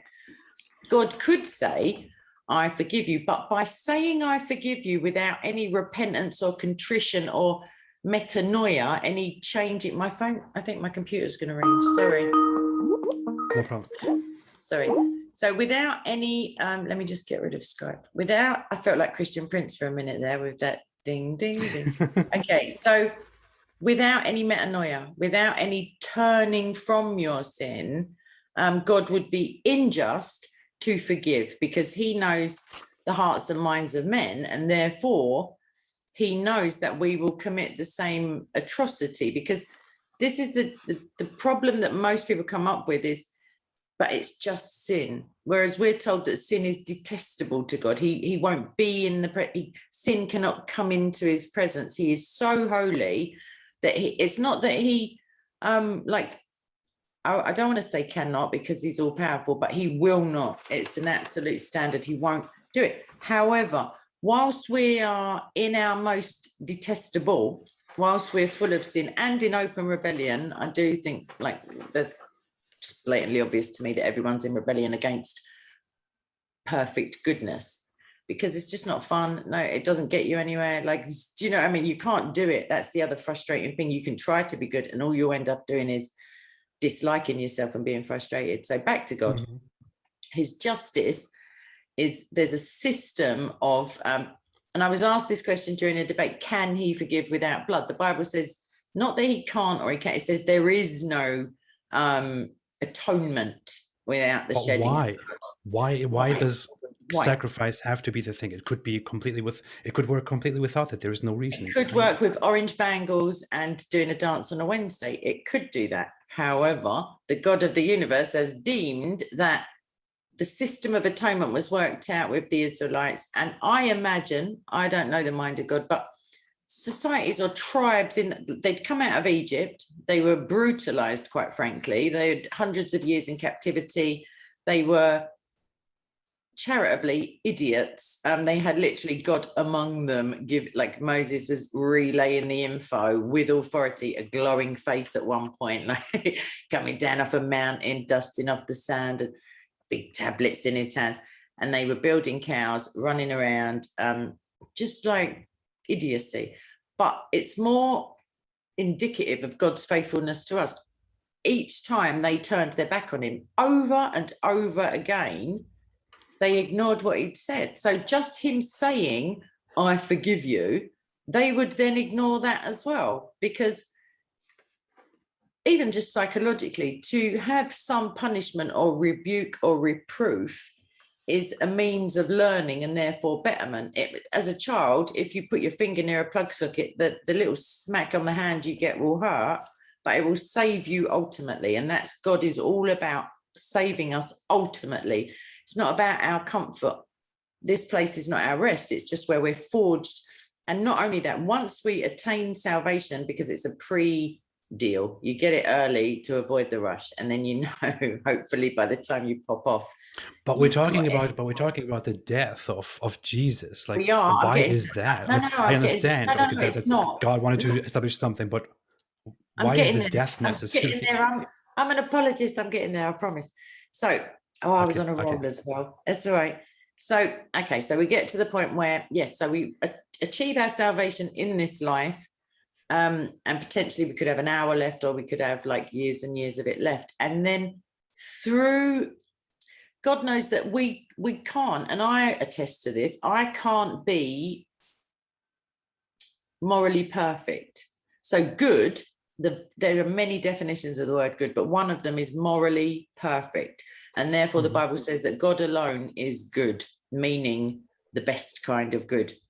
So I can't be loving all the time. I can't be forgiving. I can't be patient or peaceful, or none of those. If I haven't had a cigarette, which I'm feeling at the moment, if I haven't had it, if I haven't had coffee in the morning, I'm not charitable, not even a little bit. So to depend on myself would be folly. God, however, is unchanging in his, not only in his nature and his essence, but in his commitment to keeping his word. Unlike Allah, who we see as a deceiver and takes pleasure in deceiving others and leading them astray, etc. The sacrifice of Christ, I'm getting there. The sacrifice is this. You're referencing a verse that says, one of them is, if you believe in your heart that God rose him from the grave, that God resurrected Christ. And Christ says he gives his life willingly. Nobody takes it from him. That's the man Christ said that. He said he has authority to lift it up again. So he's claiming ownership. Also, the Holy Spirit is referenced as raising him up, just like a soul reference. And also the Father is, because that's the triunity of the one God. The sacrifice comes as a perfect sacrifice. Back in Deuteronomy or Exodus, like many books ago in the Old Testament, when this sacrificial law is being given out, when the atonement laws, because God didn't forgive the sins of the Old Testament, he covered them.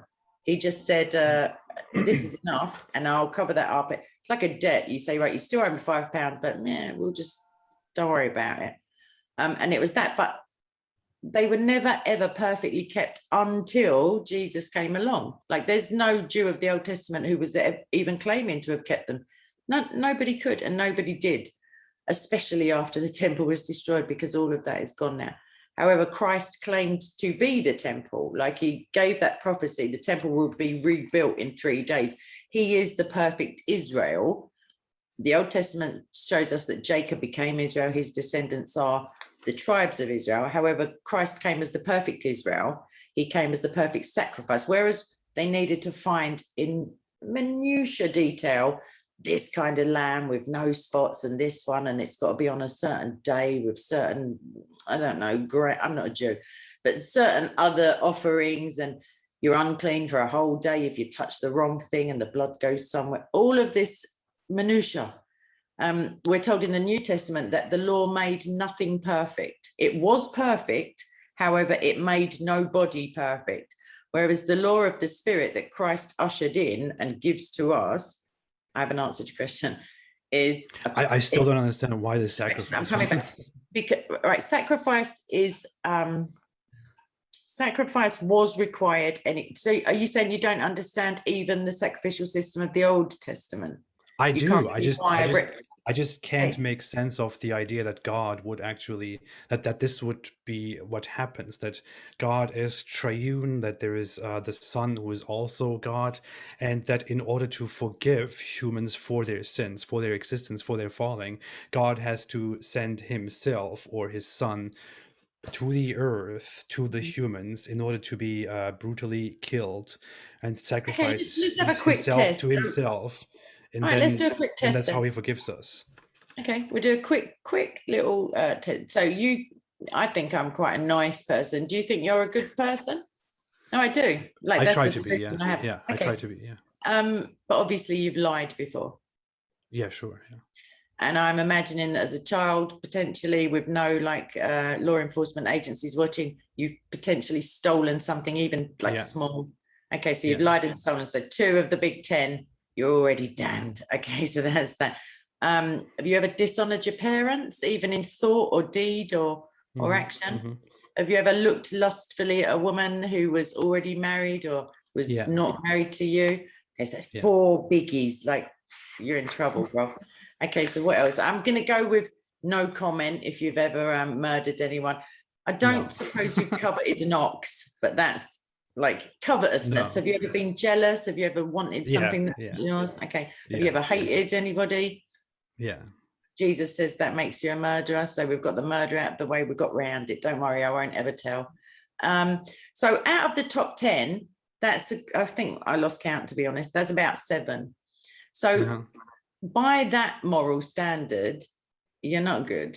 I'm not good. And the Bible is correcting us, saying that nobody is good. Because even without the 10 Commandments, because Christians actually don't have to hold to the old covenant at all, it's obsolete for us. Doesn't mean we want to start coveting oxes, because I don't care if my neighbour has got one. I'm just not going to do it in case. But the point is, we're not good.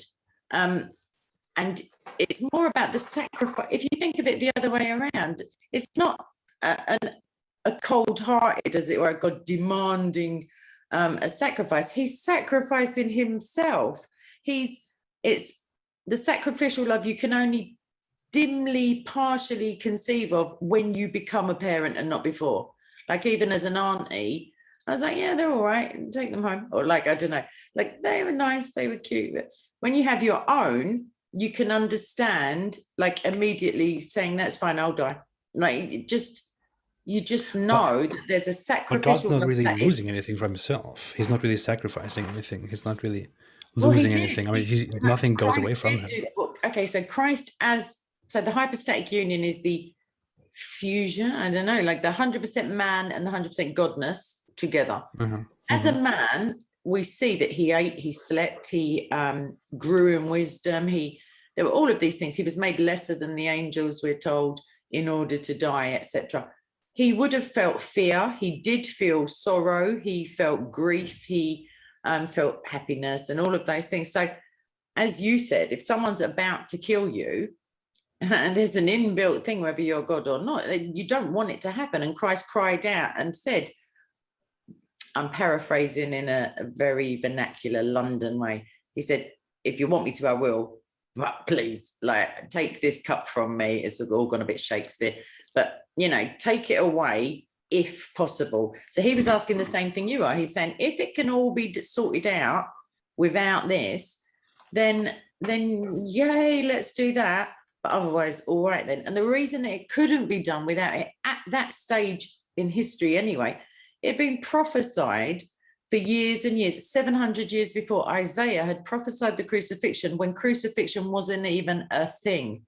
But that's also God's making, right? That's also him. The prophets, the Holy Spirit or the Lord spoke through the prophets, but there is evidence, because people seem to naturally rebel against God without any prompting, or just against goodness or against morality. Because we're humans. I mean, we have self-interest in our minds. But the reason the Bible teaches we have that is because we weren't originally made that way. And that's why you can have such tender love for your children without being taught, without ever, like when you're a prospective parent, there is no real secret mum school that all mums pretend there is to their children, like where you learn to say you better eat that dinner and all. Like, spoiler alert, if there's any young people, there is really. But yeah, you don't have to learn sacrificial love towards your own children. And God says that when we become Christian, at least, we have the right to be called his children, as opposed to Muslims who are his slaves, and they're not even his slaves, it's the other So, yeah.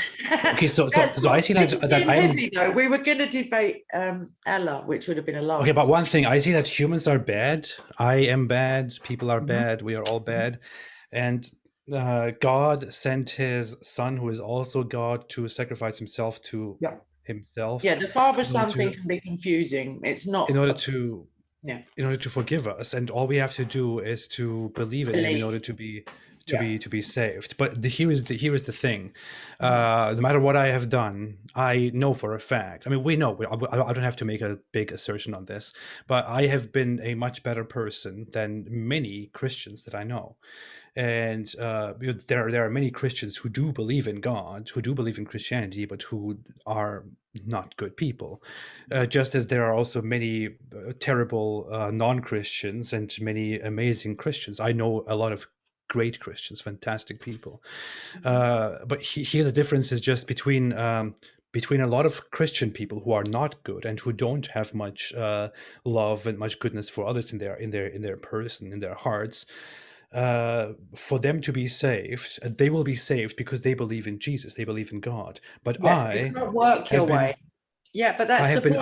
I have been much better, but I will not be saved just because I don't believe in You know Jesus. why you won't be saved? Because of your obstinacy and because of your stubbornness, because of your bad. It's like a relationship thing. Because Allah wounded you, as it were, because you're trusting something that turned out to be so palpably false.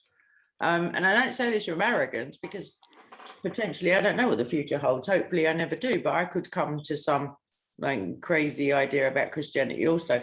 But I think that, You no, will. seriously, I think that I won't, and I bet you cold hard cash that it won't have a, just from stubbornness. Now I'm joking, Jesus.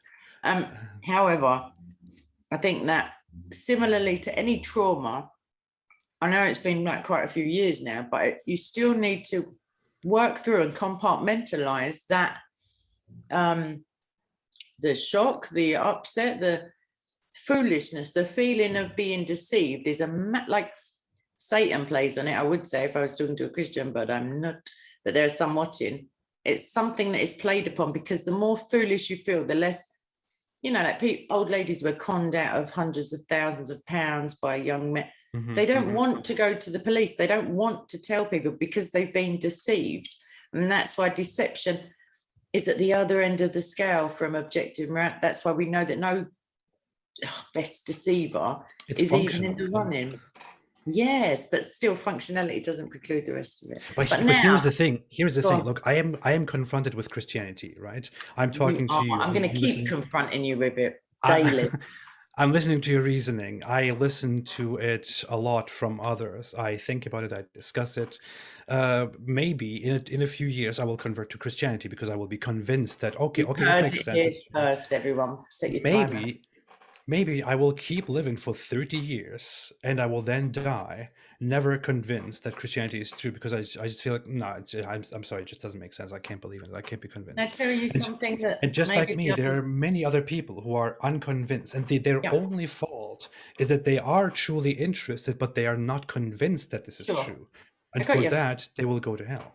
No, they won't. I tell you what, this is so something the others may or may not have told you about is the fact that you will never ever think your way into Christianity. No one will ever talk you into it either. Nobody has ever been talked in or out of it. We're taught biblically, you can't be snatched away from, the Father's hands. You can, well, it's contestable, but you can leave. The New Testament absolutely teaches that, although there are some people who are going to say, nah, she's telling fibs. However, you can't, they won't even say it like that. It'll just go on forever, the backwards and forwards. But anyway, you can't reason your way into it. God says, let us reason together. But he's speaking in the sense of one he already has a relationship with.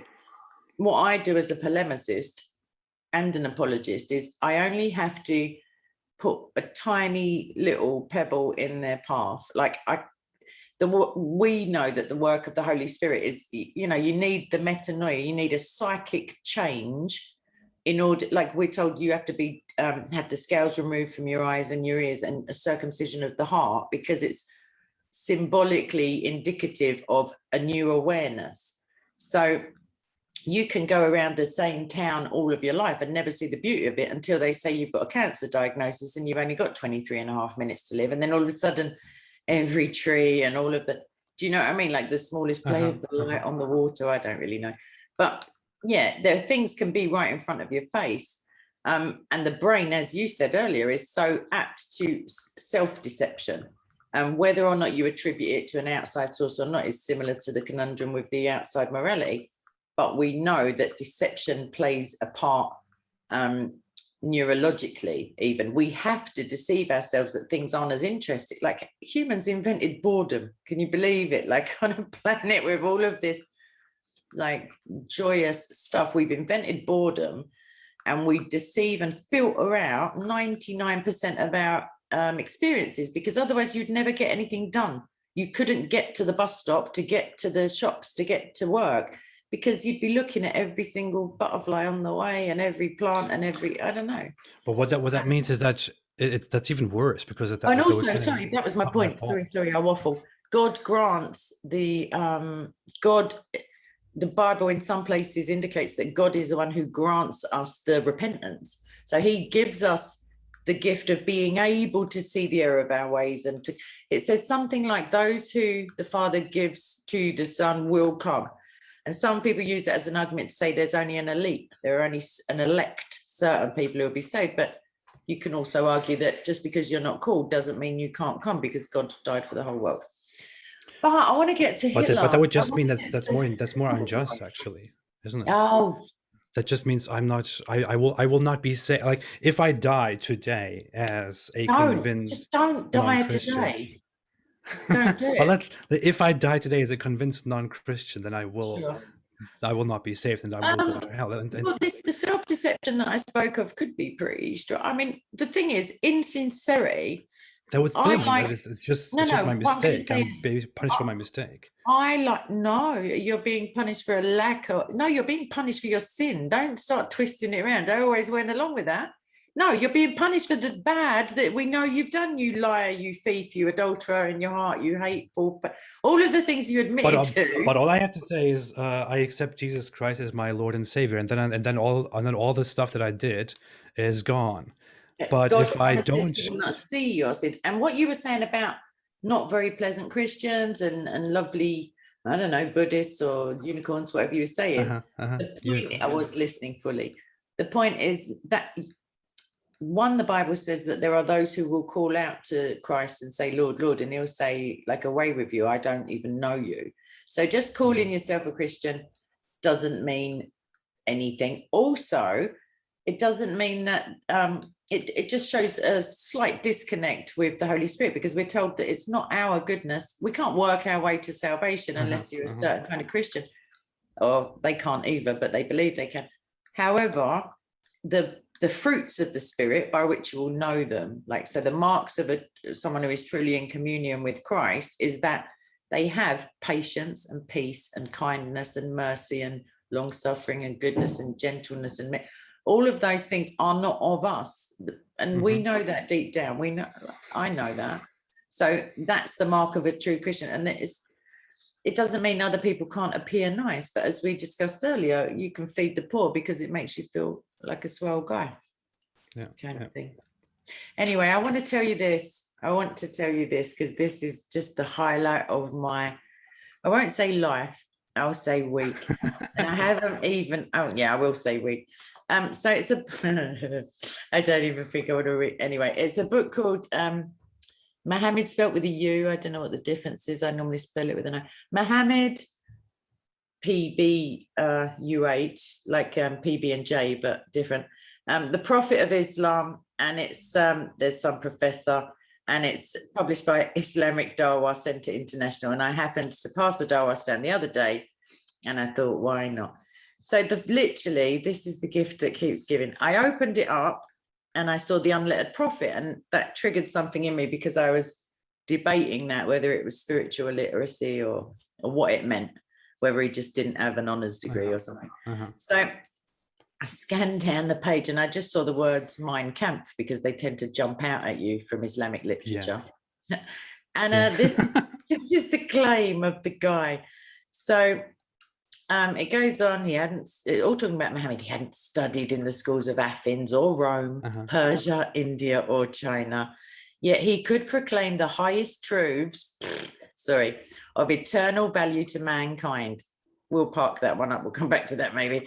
Unlettered himself, he could yet speak with an eloquence and fervour which moved men to tears of ecstasy. I tell you, no, it doesn't say that. But born an orphan, born with a father long dead, like long before she got pregnant. Anyway, born an orphan, I don't know if that's possible, and blessed with no worldly goods, he was loved by all.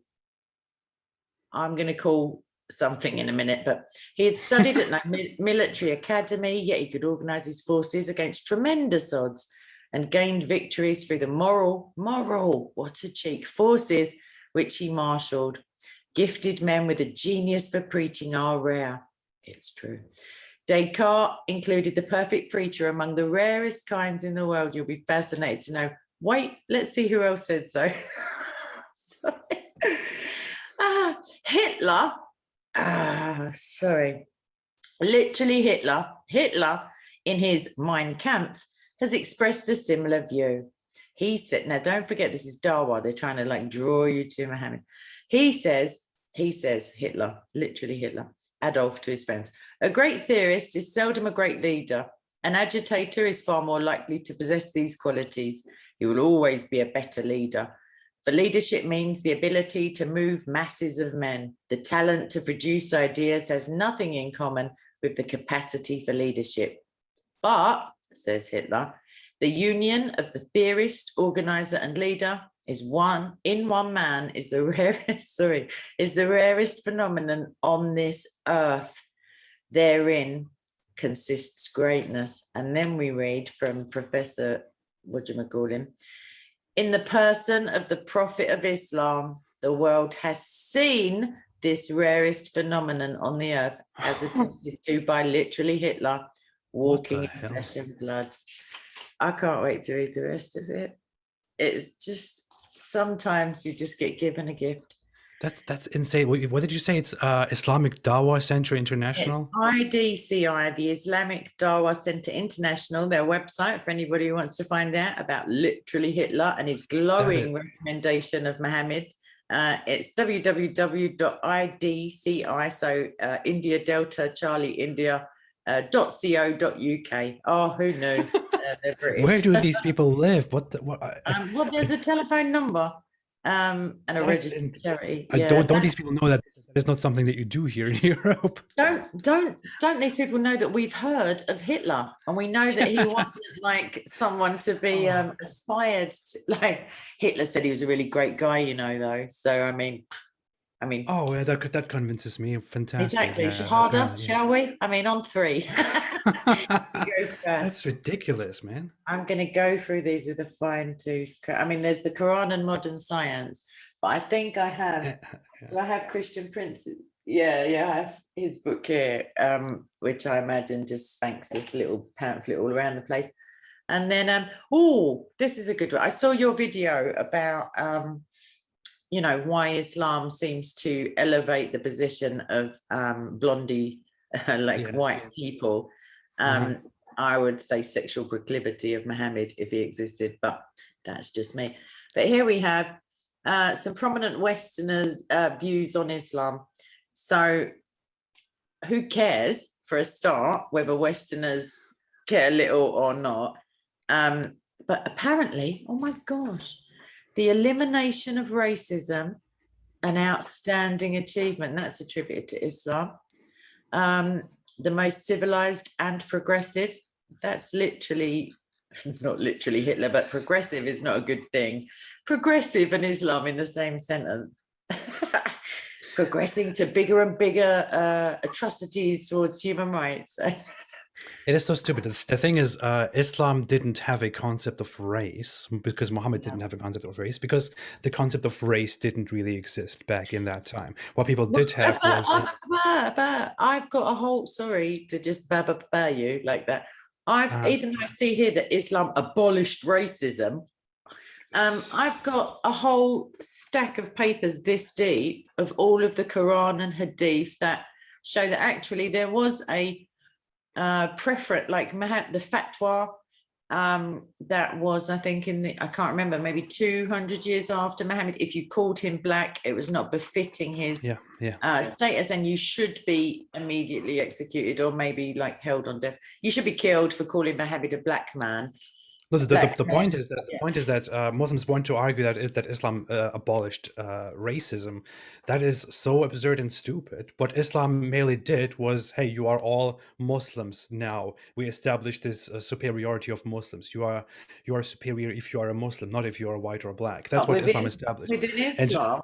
But within Islamic society, racism did continue to exist forever. It still exists. If you go into the Middle East, you will find yourself in one of the most racist environments ever. It's if you are black in the Middle East, if you are black in the Arab world, I don't want to describe it to you, but a lot of black people who have experienced that part of the world will describe how horrible it is. Well, I've seen pictures of women and black people still in slave markets in Islamic countries today. Obviously, people start screaming, it's not real, it's not true, but spoiler alert.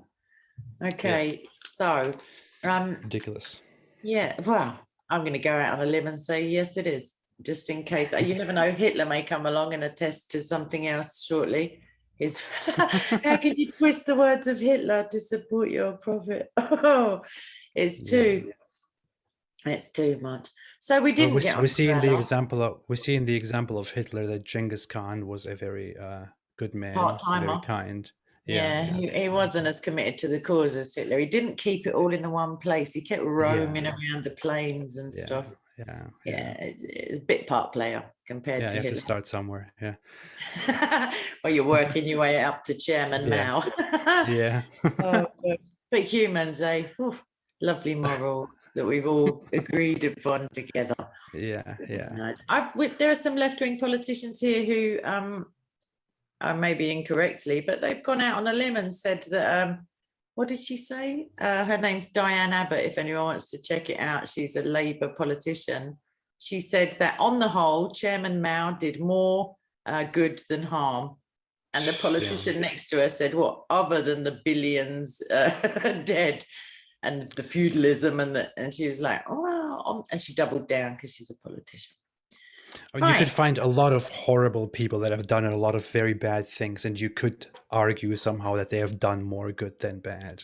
And well, unless you're saying the world was massively overpopulated and he was doing everyone a favor by, I don't know, some green initiative by I don't know. No, he's a wrong one, as well as Hitler going out on a limb. Although we're all despicably wicked, according to the Bible, so there's that. Right. Have you got any other topics? I have to either. I think we can just continue some other time and talk about more stuff again. We have talked a lot about something that was unpleasant. Supposed to talk about. We could do that. Maybe. That's crazy. Maybe. Hang on a minute. I'm just gonna. I'll just keep this handy for when you're maybeing. I like to prepare. I mean, this is part of my prep, obviously, but I do just like the semblance of little teensy. I mean, look, notes on an envelope are still notes. So, but I haven't used them. So just let's pretend. Right. So I will find out how to stop the thing. All right. Yeah. Oh yeah. By the way, subscribe to Apostate Prophet. Unless you can think of a brilliant moral argument against it, of course, that stems from yourself and not from an eternal source of wisdom. What else? Subscribe here, like, comment, repent, come to Jesus, pray. Subscribe to Kay, but don't listen to everything she says. Listen to everything, scrutinize it, and then capital letters me in the comment section with a sense of entitlement and hatred of the truth, because it just wouldn't be the same without you, darlings. Okay, then I've got to stop the recording because I'm just thank you so much.